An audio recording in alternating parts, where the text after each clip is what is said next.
I'm sorry to have kept you waiting. As you know, we are gathered here for the reading of the will.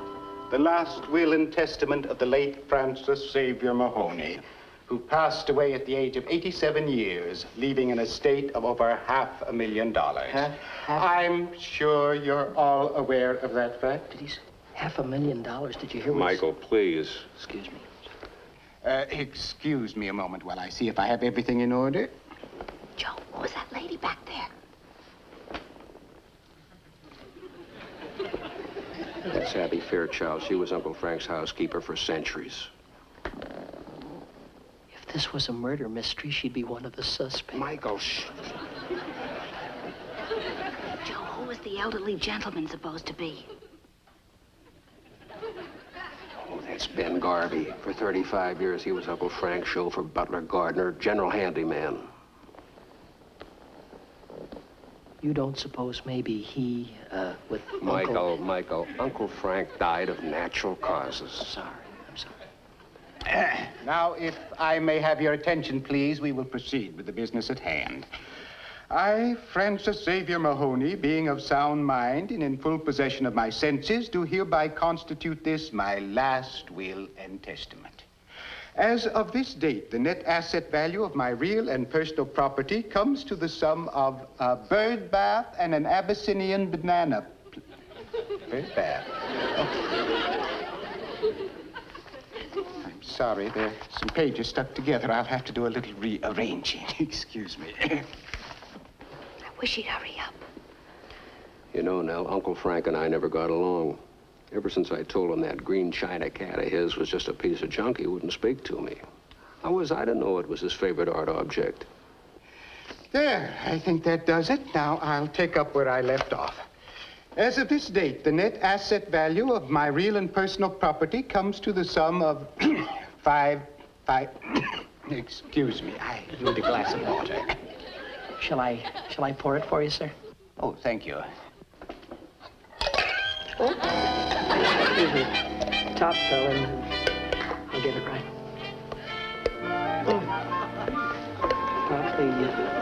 It's stuck a little. Wait, easy now. Wait a minute. It's coming. Oh, wait a minute. Oh, there it is. Thank you, sir. You see, it was just my fingers had. And I'll just wash it out. Oh, I'm sorry. There we go. I'm awfully sorry. It's all right. I'm sure you didn't Anybody else intend would to do have it. gotten so mad at me if... Thank you. Sufficient? Yes. Enough? Sure. I have plenty here. I'm sorry. I'm sorry, sir. Excuse me. Now, if you will agree to remain in your chair, I will risk continuing.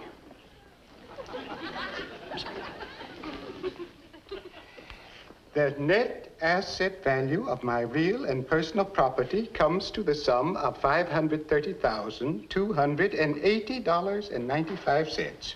And now come the bequests. To my faithful, loyal, and hardworking housekeeper, Miss Abby Fairchild, who has served me well for the past 23 years, managed my household efficiently, anticipated my every wish, prepared my meals, and paid all the bills with never a word of criticism or complaint, I give, devise, and bequeath the sum of $1.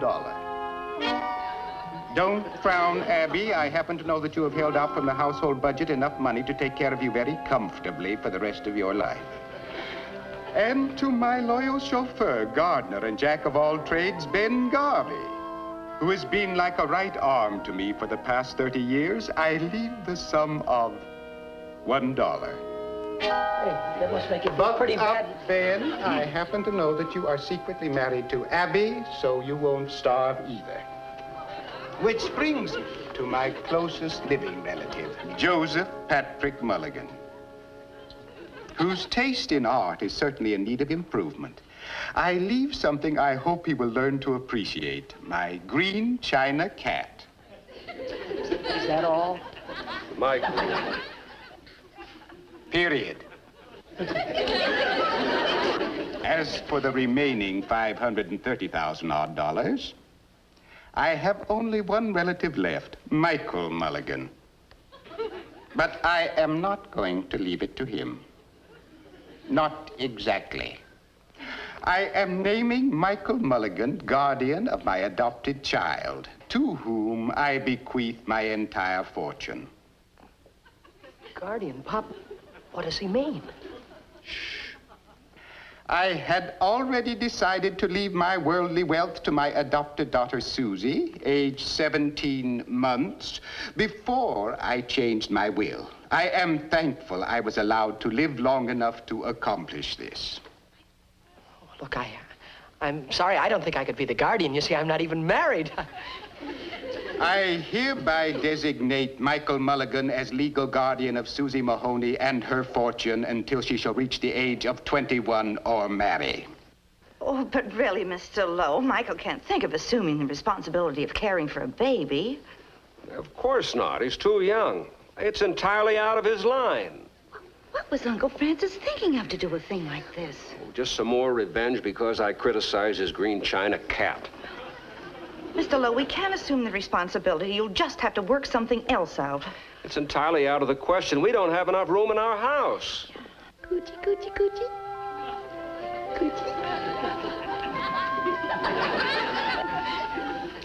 You'll wake the baby.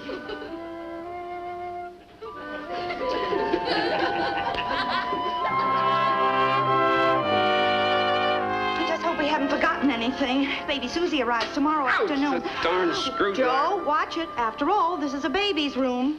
I think it's cute, Mickey being guardian of a baby. I can hardly wait to see them together. Yeah, I'll bet the baby will wind up taking care of Michael. No, Joe, you're mistaken. Having a baby has changed Michael. There's nothing childish about him anymore. He's settled down. Suddenly he's mature. Say. Yeah, really mature. I hope Susie can ride this thing. It's very dangerous. They're putting her through me 3 times coming through the living room.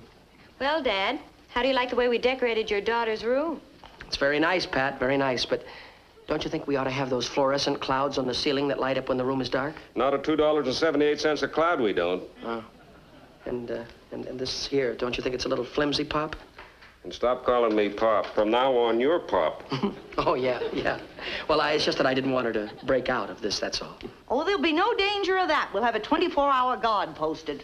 I know why you're all making fun of me, making with the jokes. You don't think that I can handle this situation. Well, I want you to know I know what I'm getting myself into. Of course you do, son. In that book I read on child psychology, it told of the pitfalls that a father can look for by having a baby girl. Well, fathers' little boys can have pitfalls, too. When they're young, it's the measles. As they get a little older, it's boyfriends.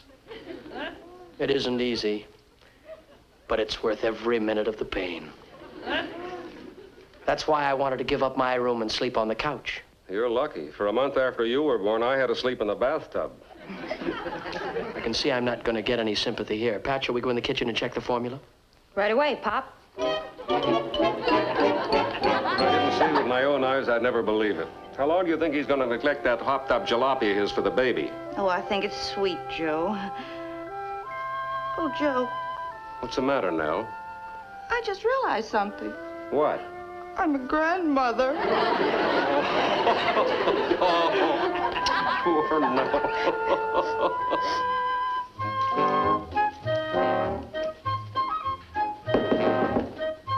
Yes? Mr. Brown, sir? Oh, it's you. I should have known this wonderful day couldn't go on forever. Mr. Brown, if I may, I'd just like to offer you a little cigar. No tricks.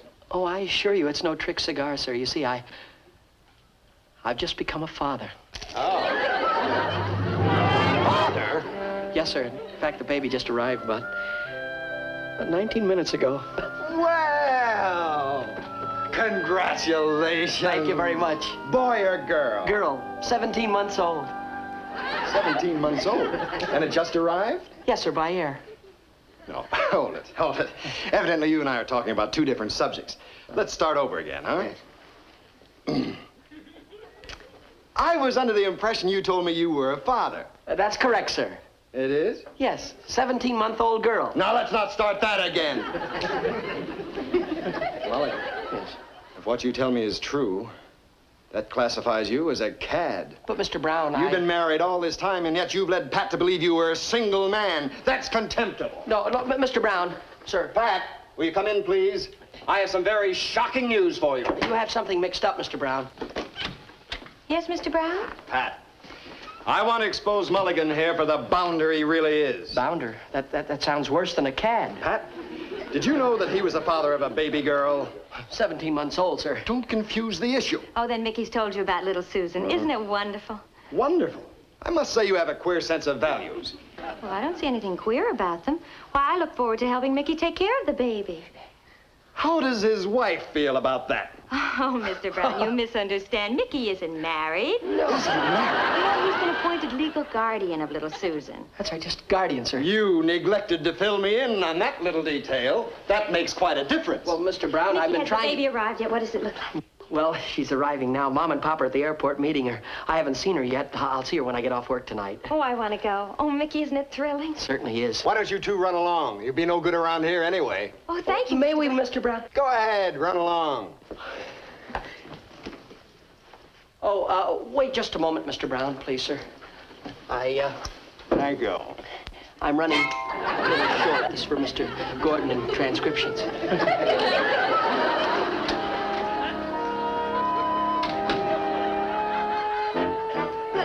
Now, don't worry about it, please. I'm sure we can straighten the whole thing out. But this is going to come as quite a shock to Michael. Yes, he sure had his heart set on that baby. Here he is. You explain to him, Joe. Hi, folks. Stopped by on the way and got some more toys. Where is she? Michael, there's something I have to explain. Later, will you please, Pop? Father's home. Susie. Susie. Yes, Father?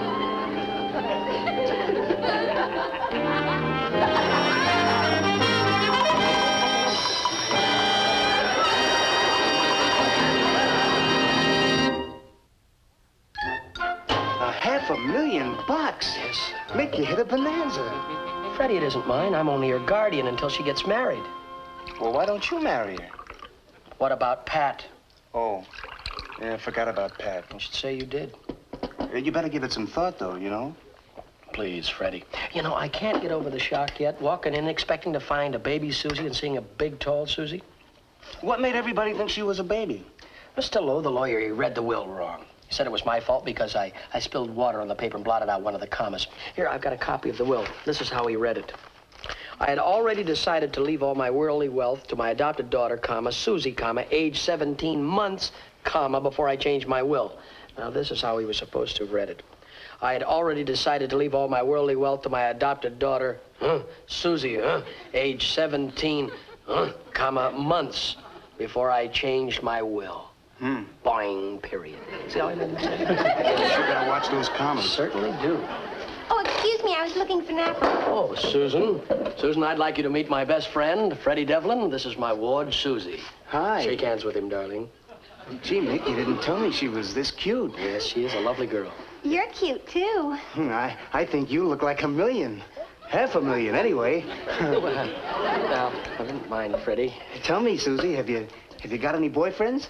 Well, Freddie, Susie, Freddie and I would like to talk in private. We'll excuse you now, dear. Yes. Nice to have met you, Freddie. It's only the beginning, Susie. Thank you, Susie. We excuse you. Thank you. Bye. Have you lost your head? You lost your head, boy. What's the matter? What's the matter? Listen, don't you realize that she's my ward? She's my responsibility, and I don't want you to botch it up? Oh, Mick, I was just being neighborly. Yeah, well, be neighborly with somebody else's $500,000, will you? I couldn't help it if she felt for me just like that. Why, the moment she looked at me, she lit up like a neon sign. Girls like Susie attract fortune hunters, and it's my job to weed out the hamburger from the round ground. Nick, I'm no hamburger. I'm round ground. Yeah. I mean, I'm your pal. Yeah. All I want is a date, Mick. All right, you can have a date. Just give me an application in triplicate, 2 bank references, and your credit rating, and I'll let you know. Application in triplicate? Mick, all I want is a date. Good night, Freddie. Freddie, good night. But, wait a minute, Mick. Good night, Fred. But Mick, all if you just listen... I'll call you. Don't call me.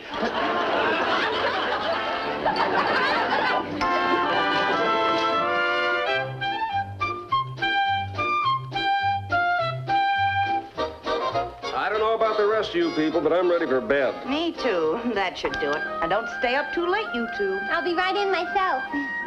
Good night, kid. Good night, family. Well, I'll be turning in too. Good night, Mickey. Oh, wait just a moment, Susie, my dear. I would like to, if I may, have a chat with you.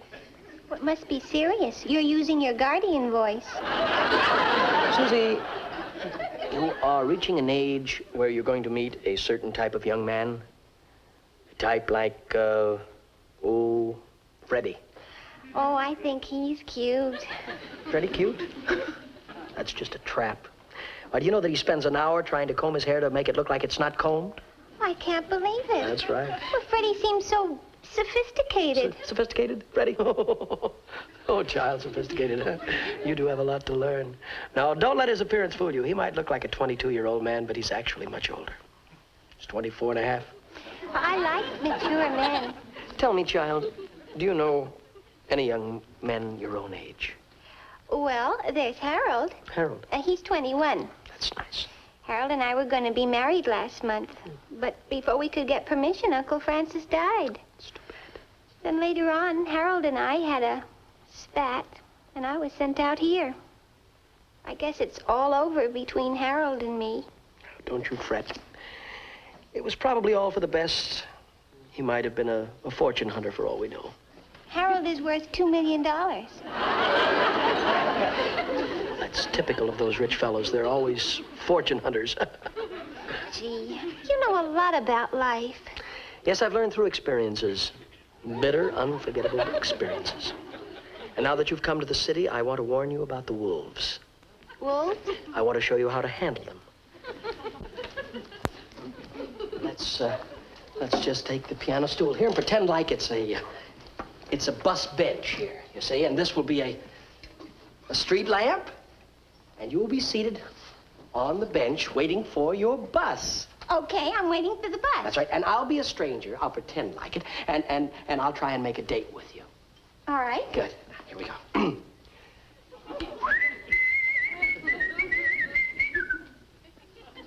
Why, hello there, little dream doll. How about a date tonight? Oh, I'd love to. No, Susie. No. You don't speak to strangers, Susie, and if a fella persists upon pestering you, you holler for the police and slap his face. You understand that? Uh-huh. Good, now we'll try it again. Excuse me.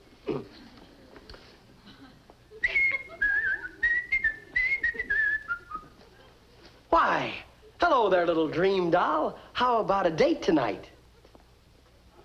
Come on, melt those icicles. We could make beautiful music together. Look at that moon up there. Our name is written right across it. Why fight it? It's bigger than both of us. Help, police! Very good. Help, police! Now you... Help, police!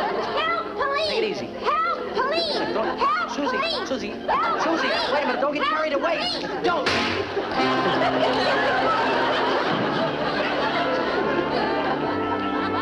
I guess I overplayed my part.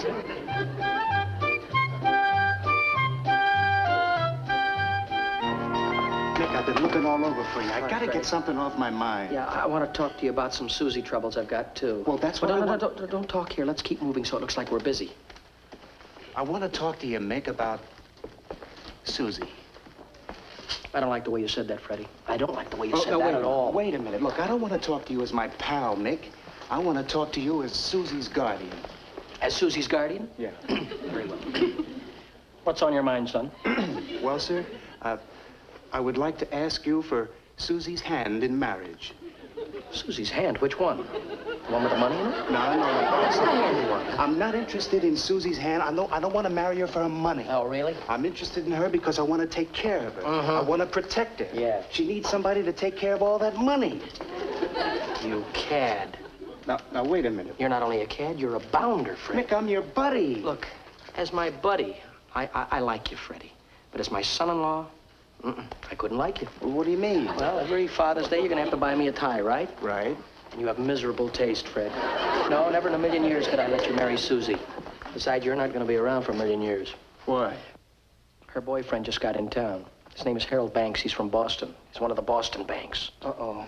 That means we don't have too much time. Say we don't. I heard him say that they wanted to elope any minute. Oh, there goes the whole ball game. That's why I've been trying to keep them busy watching shows. They're in Studio A right now watching that quiz program, Win or Lose. But if they want to elope, I don't see how we're going to stop them. By keeping them busy watching the shows. And then after I get off of work, I can keep my eye on them personally. I tell you, Freddie, they're not going to elope if I have anything to say about it. Atta boy, Mick. Oh, here's Pat now. Hiya, Pat. I can't talk now, Mickey. I'm in an awful hurry. What's the matter? We're having trouble with a show that goes on in a half an hour. The contestants didn't show up. Well, can Harold and Susie watch your show after they get out of Studio A? Well, sure, if they hurry up. Oh, Mr. Brown is so upset. Oh, here they are now. Harold, Susie. We sure enjoyed the show. Yeah, well, would you like to see another one? Another one? Yes, I don't know what show it's going to be, but I'm sure you'll enjoy it. You just go with Pat, huh? Come on with me. That takes care of 3:30 to 4.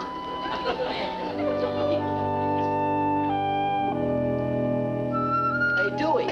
Hi, Mick. Say, how much longer is that sneak preview show going to go on in there? Couple of minutes. Why don't you take a coffee break? We'll take over for you. Sure. Good. Now, look, Freddie, when they come out of here, we'll take them over to the Safari Stand show. That'll take care of 4:30 to 5. But what are we going to do? Oh, Fred, listen, we've got a problem here with time. What are we going to do with them from 5 to 5:30? Hey, I wonder what show they're previewing in here. The Tumbleweed Tim show? We could take them into Studio C and they could watch Eddie Fisher rehearse. No, it couldn't be Tumbleweed Tim. I know. The amateur show. In there? Oh, no, the amateurs were last week. That's some audience participation show in there. Gee, I wish we could go in. We could take them over to see the Chef Scalapini show. The what? Chef Scalapini show, it's a little boring, but if they applaud hard enough, they'll get dinner free. Oh, well, that takes care of that. Yeah, well, that's what we'll do. Now my mind's more at ease. There'll be no elopement today.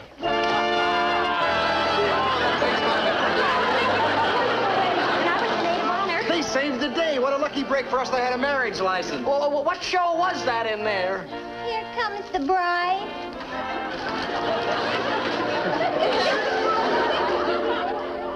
Well, here goes my guardianship. Mr. Lowe, I've finished signing the papers that you gave me, sir. We'll be right in, Michael. Better close the window here.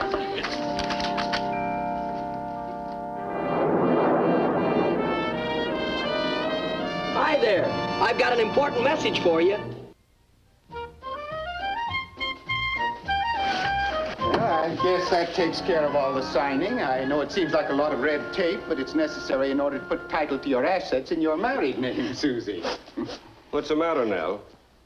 I just realized I'm not a grandmother anymore. Oh, it's all for the best. You look too young for the part anyhow. Everything seems to be in order. Well, I guess that about does it. Susie, I'm no longer your guardian. Excuse me, sir. Harold, you'll have to take over from here. Thanks, Mickey. Good luck. I wish I could have a husband and a guardian, too. I'm gonna miss you, Mickey. I'll miss you too, Susie. Gee, Mickey, I'm sorry we went ahead and got married without your permission. But it was just too good an opportunity to miss. Well, I guess I just wasn't cut out to be a guardian. One moment, please. There's a codicil to the will. You people never gave me a chance to read it at our last meeting. The codicil. Oh, of course. How could we forget? Now, if I may have your attention, please, I will read the remainder of Francis Mahoney's will. Would you care for a little more water, sir? Don't you dare.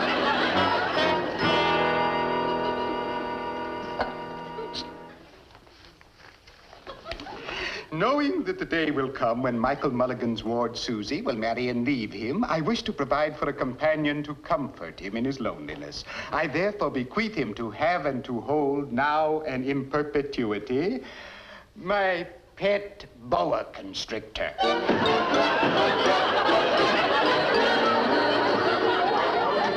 Are you sure you didn't miss a comma somewhere? Period. Mickey Rooney will be back in just a moment. Isn't he? Oh, hi, friends. That was the good word from my wonderful sponsors who'll bring you our next show. Be with us then, won't you? And say, You know, there really isn't a boa constrictor inside this box. At least I don't think so. It's just a trick Mr. Lowe was playing on me. But if you would like to find out whether there is one or there isn't one in the box, you open it up and find out, not me.